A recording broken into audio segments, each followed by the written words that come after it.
Hi folks, Cesar here. Thanks for watching this video. I've gotten a lot of questions about housing in Herndon.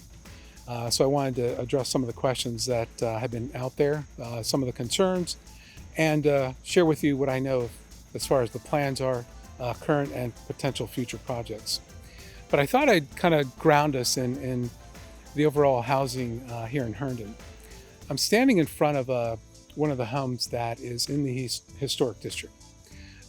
It's gone through the HPRB, and a little background on this house. It was originally bought by a couple back, after I believe World War II, before the HPRB was created. So they, along with many, were put into the district. I'm told that this original owner couple did not want to be in the historic district. Some folks were able to opt out. So from the start, I think we had an imbalance on what a true district was.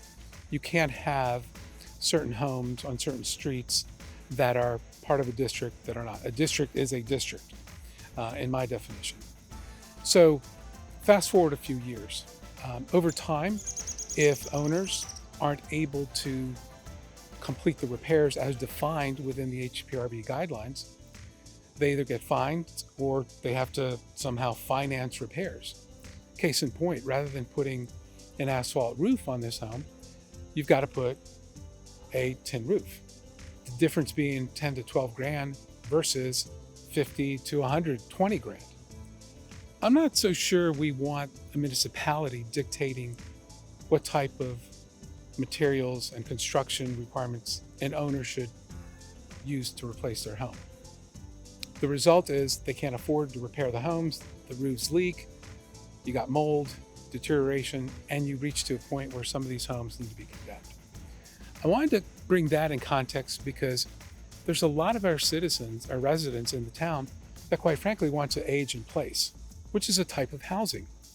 We can talk about affordable workforce, senior living, but aging in place allows people to stay in their homes until they want to sell or they move on.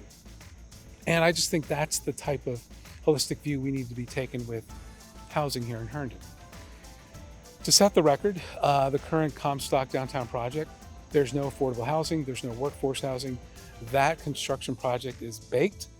We're just trying to close the deal financially. There are some deals, projects in flight in terms of South Eldon and over at the Metro where the new Herndon transit-oriented corridor has been zoned. We could potentially plan and work with the state, the county, the federal government to identify some projects.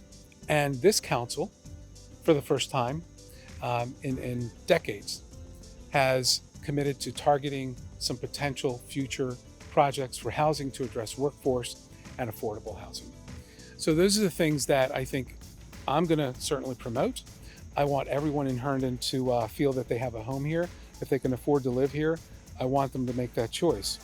But we need to consider also, as we go to these developers, different types of housing product.